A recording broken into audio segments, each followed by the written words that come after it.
What is up, friends, and welcome back to another episode of the Optimize for Impact podcast. This is a podcast for those who are seeking to live more fully alive, who have a deep hunger and desire to create tons of impact in the world, to live in a way that you positively impact the lives of other people. You want to maximize the experiences and the opportunities that you get to enjoy in this life. And you know that in order to be a high impact individual who lives with this vivacious energy and vitality to fully enjoy each and every moment to the max, you know that maintaining a solid foundation of health, wellness, and fitness is crucial in order to live that type of lifestyle. And if that is you listening to this, then that is what we are going to talk about today, is how to live as this healthy, high impact, and happy individual. So recently I was thinking, I heard the classic statement. You've probably heard this too. You are what you eat. You are what you eat. Normally it's coming from a fitness influencer. We won't judge them. That's typically where you hear this come from. But I wanted to talk about that because I had some thoughts about this, and maybe some thoughts that do seem typical, but hopefully some thoughts that seem a little bit more out of the box, which make you consider this idea in hopefully a little bit more depth. This is some pondering, some philosophies from Joseph to you. Okay, so you are what you eat. Typically people say this when they are trying to convince you to throw away the junk food, stop eating the, what do they call it, crap processed foods, right? Junk, crap, trash, all those things, all those words they like to use. And they usually say you are what you eat to almost like scare you into eating more healthy foods, nutrient dense, rich foods, right? And on one hand, they have an argument to be made there, but on the other hand, they don't. And so here's the thing. You kinda are what you eat. And to give them credit, you are what you eat in the sense of the food you take into your body literally does help or influence who you become at the physical granular level. Because our body is built, literally physically built. If you look at your arm, if you look at your hand, that all comes from food that you consumed in the past. So you are physically what you eat. You are the protein, you are the fats, you are the carbs, you are the vitamins, the minerals, the water, etc. To an extent, and here's the nuance, and this thought goes out, shout out to Dr. Kashi, he said it's incorrect to say you are what you eat. The correct statement is you are what your body does with what you eat. Because here's the truth. Different individuals will do different things with the same food. Let me say that again.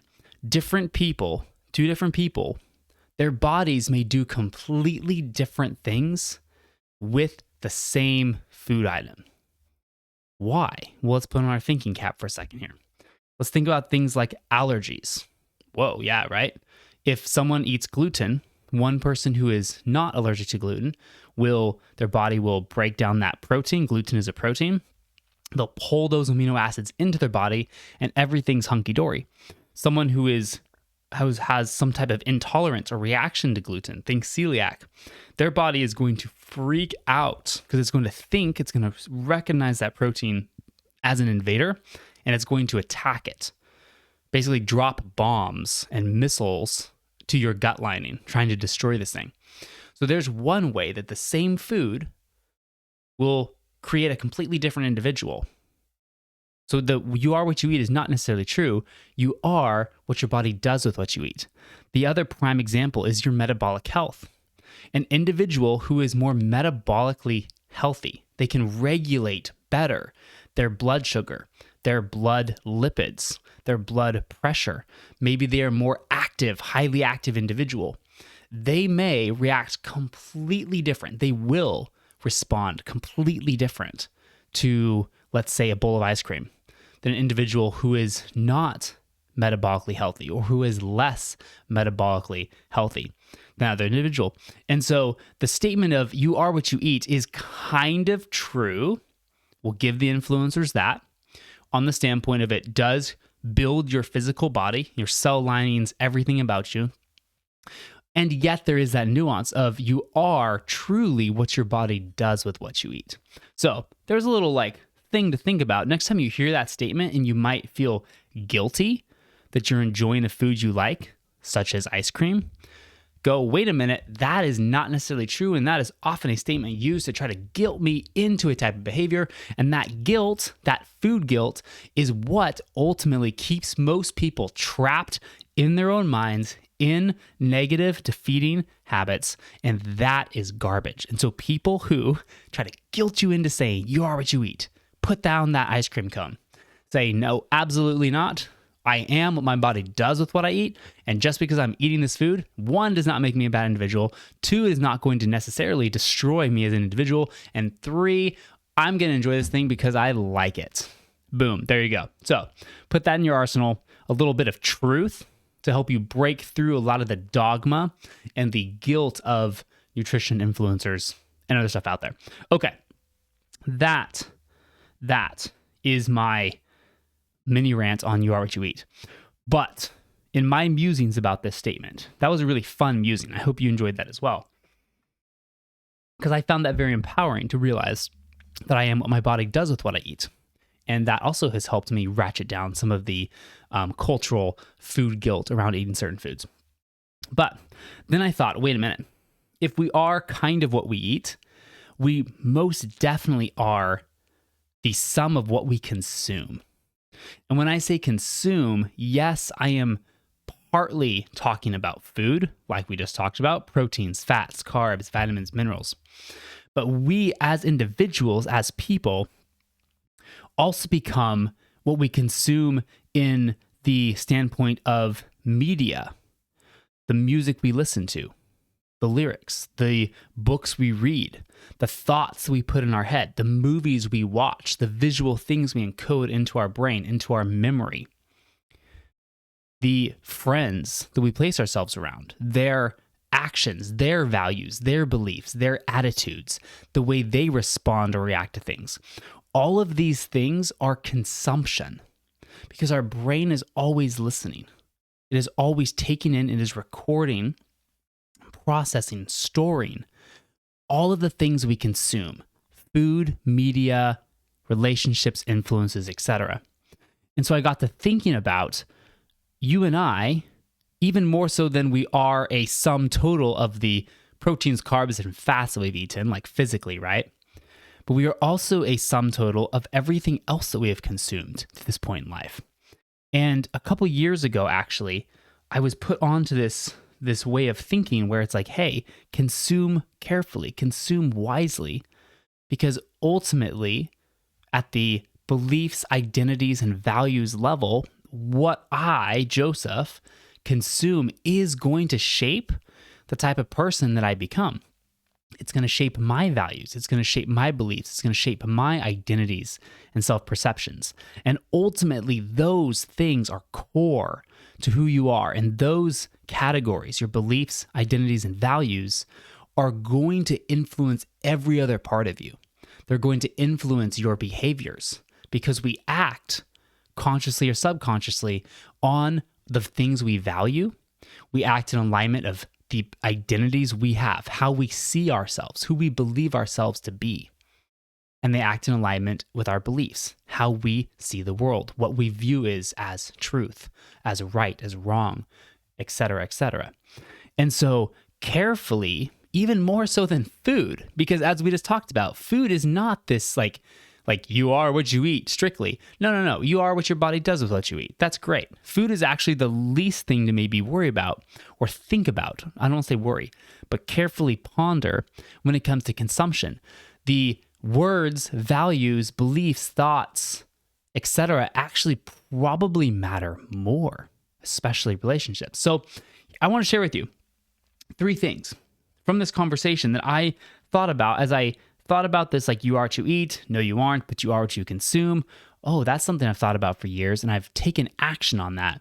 I wanted to share with you like 3 buckets or 3 categories or pillars, however you want to look at it, of consumption. 3 pillars of consumption, 3 buckets of consumption that I have tried to curate over the last couple of years. And I encourage you to consider these potentially as well. The first one was food. Okay. And as we talked about, you are what your body does with what you eat. I have decided and worked on over the past couple of years to build eating habits that prioritize minimally processed, nutrient-rich foods. Think the classic whole foods. Think like fresh cuts of meat at the grocery store, right? Chicken, steak, whole eggs, milk, vegetables, fruits. The kind of like your classic, just shoot for eating more whole foods, less processed foods, foods that you recognize what they are when they're in the store. And I've just chosen as a general principle to just focus on eating more, primarily nutrient-rich whole foods.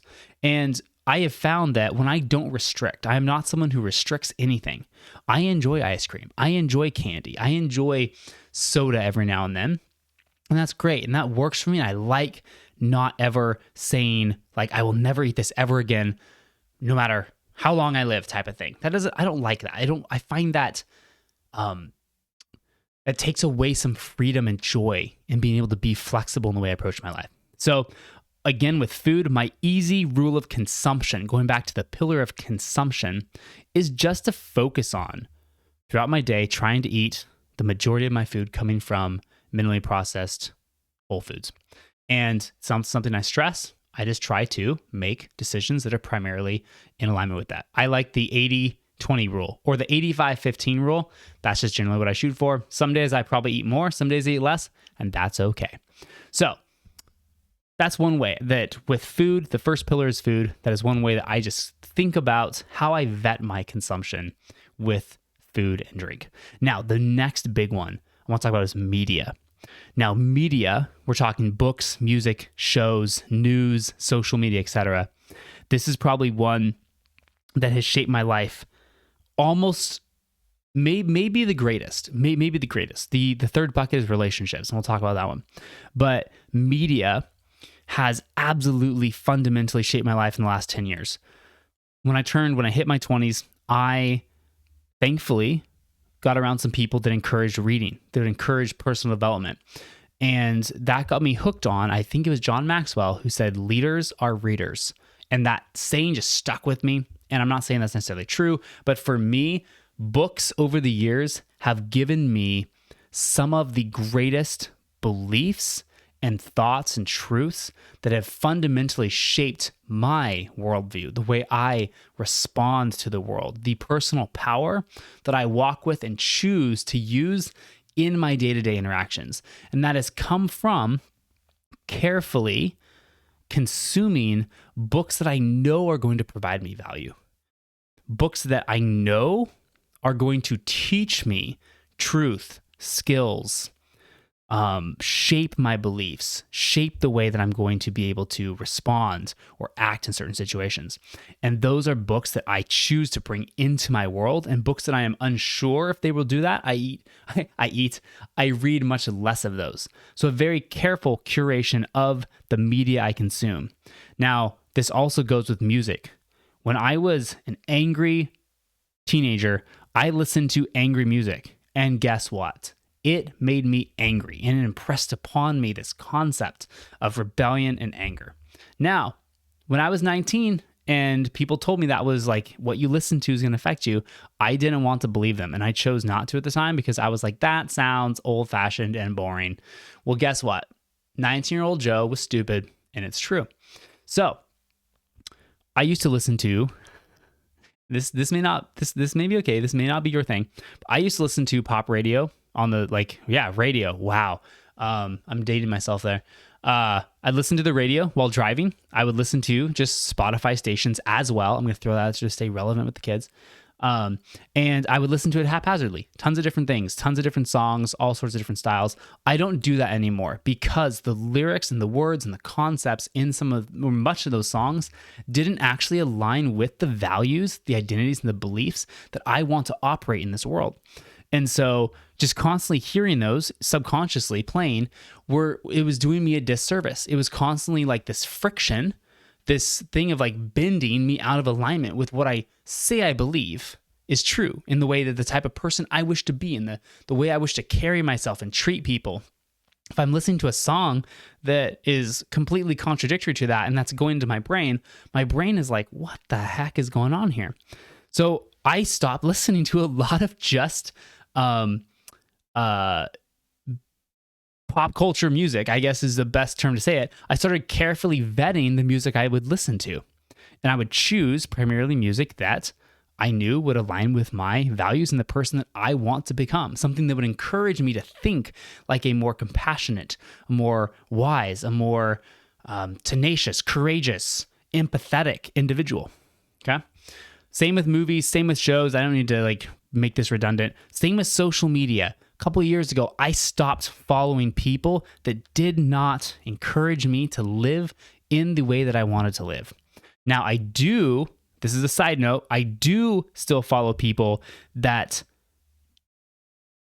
contradict. I intentionally follow some people that contradict my opinions about some things in the world, let's say politics or religion, because now, I'm careful here, they contradict my opinions, not my necessarily deep-held beliefs and values, but they contradict my opinions because I feel like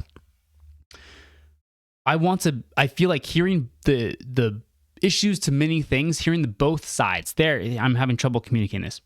Being able to hear some arguments from both sides of issues upon which I'm going to draw an opinion, I feel that it makes me a more rational individual, and I can practice logical and rational thinking, and it sharpens my thinking skills, critical thinking skills, when I hear arguments from both sides of, say, a political issue. So I do follow some people that differ in my opinions, but I primarily follow people that do align with my deep core values, beliefs, and identities, if that makes sense. Okay, so media is crucial. It is huge because it will shape you. What we read, what we listen to, what we watch, what we mindlessly scroll on social media, that is going to influence us at our psychological level. And finally, the third bucket. So we've touched on food, we've touched on media, and then it's words and relationships. Now, this is probably the one that has fundamentally shaped me the most. And I will say this because maybe it's me, but for me, the things that I remember most clearly and deeply often are the words people said. Unfortunately, sometimes it's hurtful words, things I have never forgotten that live in my brain, right? Those fundamentally shaped me as an individual. Sometimes it's been positive words. It has been words of love and adoration. And I'm tearing up a little bit thinking about some of the people that have spoken those words over my life. They are precious people, and keep them in your life at all costs. Okay. They are some of the coolest people to me. But words and the people who say them, the relationships that we have, probably shape us. At least me, they've shaped me at the deepest level, at my most core level. So here is what I have done over the last couple of years of intentionally seeking to curate and consume wisely words and relationships, is I seek out people that primarily speak from a place or a mindset of courage. People who challenge and inspire me to strive for greatness and reject mediocrity, who call out of me my peak performance, who keep me accountable to living in alignment with the person that I say I want to be and I know I want to be. So courage. I also seek to keep people around me who speak from a place of positivity and hope, who constantly remind me to fix my focus and my attention primarily on what can go well. Now, this principle comes from sport and performance psychology, that positively focusing on, when you focus on some type of outcome, you are more likely to achieve that outcome. Now, some people call this like the law of manifestation. Some people call this wishful thinking, but it's true. And it is proven science that focusing on the type of outcome, the way you want to perform, the way you want to show up in a certain situation, dwelling on that and mentally visualizing, visualizing reps in, is going to make you much more likely to have that type of outcome or an outcome similar to that. So I try to primarily surround myself with people who also speak from a place of hope and a place of positivity, because that helps shape me to also focus on how things could go well versus how all the things could go wrong or what people might say or what might happen, all these bad things. No. I try to get around people that are like, hey, what could go right? What could happen when you launch this thing? And think of all the people's lives you could change. Or when you give this speech, instead of someone being like, I hope you don't, get stage fright and like stutter and cough or lose your voice, right? Like they're focusing on negative things. The other person's like, think about the lives. Think about the people who are going to walk away with that message empowered now, understanding something about themselves or having broken through a limiting belief, right? Those types of people who speak from and think from a place of positivity and hope. Surround yourself with those people. That's what I've tried to do. And finally, people who speak and live from a place of truth and a place of empathy. Holding those two things is a powerful tension. Truth, but empathy. People who speak truth, but speak it from a deep place of love, and they don't mince words. They don't lie to you to make things feel better. They give you the truth, because the truth, even though it hurts sometimes, is always the thing that is going to make you a more powerful person. It is going to move you into a place of power. Understanding truth, understanding reality, even if it smarts and stings at the time, will always make you a better individual, make you a stronger individual, make you a more fulfilled, impactful, and at peace individual. So find people who tell you the truth, but do it with tact and empathy. Who aren't people who are just kind of a butt and they like telling the truth and it is the truth, but they do it in a really mean way. No. Find people who do it who speak truth, but speak it with empathy and kindness. Okay. So those are the types of people that I have chosen to try to surround myself with, to spend more time in, to invest in those relationships. And that has been, I'm thinking about some of my favorite people. That has been one of the greatest joys in life and one of the most powerful things that have shaped me into being the person I am today, and will continue to shape me, because I have a long way to go to become the type of person I want to be. And I know these individuals will help take me home. So we covered 3 buckets: food, media, words, and relationships. Those are the 3 things that I realized in the last couple of years I have valued, and I have tried to intentionally curate how I consume, because knowing that the things that I consume in those 3 buckets are going to shape me into the individual that I become and who I am right now. And so here's the challenge, and here's the thing. If you wish to change something about the way that you currently are, knowing that who you currently are right now, whether it's physical health, whether it's mental health, whether it is anything about your life or who you are, habits, etc. You are a sum of everything else you've consumed up to this point. And I'm not saying that all of it is your fault. A lot of people go, well, that one thing I couldn't, and yes, not everything is something that you can control, that you could control what you consumed, because we can't control who our parents are, right? Things like that. However, because we are individuals who take responsibility for how we respond to things that we couldn't even control, knowing that the power and the control is not in controlling what happens or what other people do, but in how we choose to move forward or respond to everything that occurs around us. Knowing that, we know then that if we want to change anything about who we are, then we must begin to shift what we are consuming, because we are the sum total of what we choose to consume. Food, drinks, words, lyrics, TV shows, social media, words. I think I already said that. relationships, our friends.